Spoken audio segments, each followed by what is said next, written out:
یەکگرتووی و یەکێتی دژ بە هەژاری و گەندەڵی.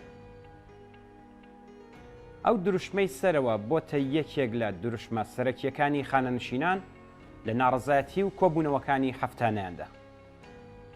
ئەم کرێکارە خاوەن پێشینە و بە ئەزمون و وشیارانە بوونەتە پێوەری لێدانی دڵ و پلەی گەرمی ئەو جەماوەرە بەرین و وەگیان هاتووەی کە کەوتونە تێژێر گوشارەکانی هەژاریەوە. ڕیشەی هەژاری لە ئێران هەم لە سیاسەت و هەم لە ئابووری کۆماری ئیسلامیدایە. لە بواری سیاسەتدا کۆماری ئیسلامی بە پێداگری لەسەر درێژەی شەڕی 8 ساڵەی ئێران و عێراق، دەستوەردان لە قەیرانە ناوچەیەکان و پەروەردەکردنی گروپە تێرۆریستە ئیسلامیەکان، پێداگری لەسەر جێبەجێکردنی پرۆژەی ئەتۆمی و موشەکی، خەرجکردنی ملیاردها دلار لە پێناو پەرەپێدانی دامەزراوە ئاینیەکان لە ناوەوە و دەرەوە، سەروەت و سامانێکی بێ ئەژماری خەڵکی ئەم وڵاتە و حاصڵی ڕەنج و کاری ئەوانی بە فیڕۆداوە. لە بواری ئابووریدا ڕژیم بە پەیڕەویکردن لە ئابووری نێۆلیبرالیستی واتە بە تایبەتیکردنی تاڵانچیانە، کەمکردنەوەی یارمەتیەکان، کەمکردنەوەی خزمەتگوزاریە کۆمەڵایەتیەکان، کەمکردنەوەی هێزی کار و بێکارسازی بەربڵاوی هێزی کار و بە تایبەتی ژنان، بەبێ پێدانی بیمەی بێکاری، لابردنی ماف و مەزایای کرێکاری لەوانە مافی نیشتەجێبوون و بیمەی تەندروستی، هەڵاوسانی هاوسار پچراو و دابەزینی بەهای پوڵی ملی، بەرزبوونەوەی تێچووی ژیان، پەرەسەندنی کاری کاتی و نامسۆگەر لە نێو هەموو کرێکاران و بە تایبەت ژنان و لاواندا و لێڵبوونی ئاسۆی داهاتویان، پەرەسەندن و قوڵتربوونەوەی کەلێنی نێوان هەژاری و سەروەتی چین و توێژە کۆمەڵایەتیەکان و ژینگەیەکی وێران بوو، هەموو ئەمانە لە چوارچێوەی قەیرانێکی درێژخایەنی ئابووری و بێتوانایی ڕژیم لە ئاست باشترکردنیدا هۆکاری سەرەکی پەرەسەندنی هەژاری لە ڕاددەبەدر لە ئێران بوو. ئەمڕۆ زیاتر لە 70% خەڵکی ئێران چوار هێندە لە ژێر هێڵی هەژاریدا دەژین. ئەم دۆخە بەش بە حاڵی خۆی بۆتە هۆی سەرهەڵدانی گەلێک دیاردەی نامۆ و زیانی کۆمەڵایەتی وەک لەشفرۆشی، ئالوودەبوون بە ماددە هۆشبەرەکان، گەڕان لە ناو زبڵدانەکان، خەوتنی منداڵانی کار لە ناو کارتۆن و خۆکوشتن و هیتر. هەژاری خۆی لە خۆیدا دەتوانێت خەڵکی وڵاتێک ناچار بکات بە قبوڵکردنی دیکتاتۆریەت، هەژاری بەردەوام چەوسانەوەی لە ڕاددەبەدەر و بێڕێزی و گەلێک ئازار و نەهامەتی تر. ئەو هەژاری و چەوسانەوە زۆر و لە ڕاددەبەدەرەی بەسەر بنەماڵە کرێکاریەکاندا دەسەپێندرێت، دەبێتە هۆی ئەوەی کە ئەندامانی ئەو بنەماڵە بەردەوام لە ژێرگوشاری دەرونیاندا بن.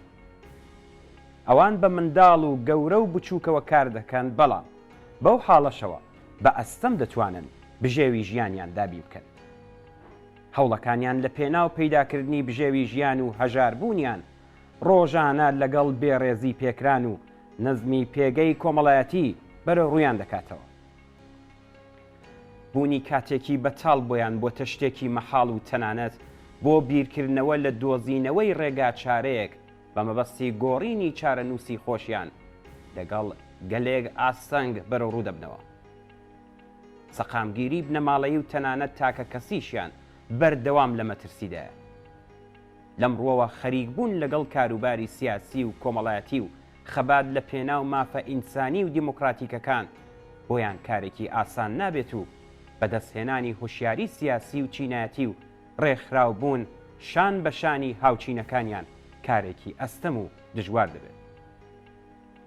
ئەوان کاتێک لەسەر زەوی ڕێگایەک بۆ دەربازبوون نەدۆزنەوە، زەمینەی ئەویان بۆ فراهەم دەبێت کە ڕوو لە باوەڕی دواکەوتوانەی ئاینی بکەن و دادپەروەری لە ڕۆژی قیامەتدا بەدی بکەن. ئەمە ڕێک ئەو شتەیە کە خاوەنانی سەرمایە و دەوڵەتەکانیان لە جیهان و لە ئێرانیش کۆماری ئیسلامی دەیانەوێت. بەڵام واقعیەتەکانی خەباتی بەردەوام و ڕوو لە پەرەسەندنی کرێکاران، خانەنشینان، مامۆستایان، پەرستاران، پەراوێزنشینان، خەباتگێڕانی ڕزگاری خوازی نەتەوەیی و سەرجەم ستەمدیتوان دەری دەخات کە لە ئێران هەژاری ئاگری خەبات و ناڕزایەتیەکان خۆشتر دەکات وەک گڕکانێک وایە لە ژێر پێ ڕژیمدا.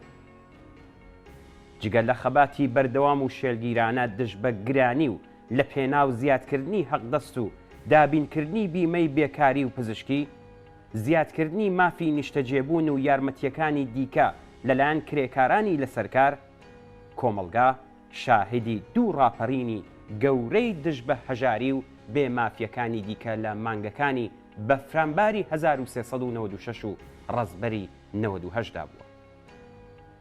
داخوازیەکانی ئەو ڕاپەڕینانە لە ڕووی سیاسی و ئابوووریەوە لە بزوتنەوەی شۆڕشگێڕانەی ژینادا پێی نایە ئاستێکی بەرزترەوە. خەبات و مانگرتنە ئابووری سیاسیەکانی کرێکاران و خانەنشینان دوا بە دوای سەرکوتی خوێناوی و تا ڕادەیەک هێوربوونەوەی شۆڕشی ژینا سەر لەنوێ لە ئاستی سەراسەریدا دەستی پێکردەوە.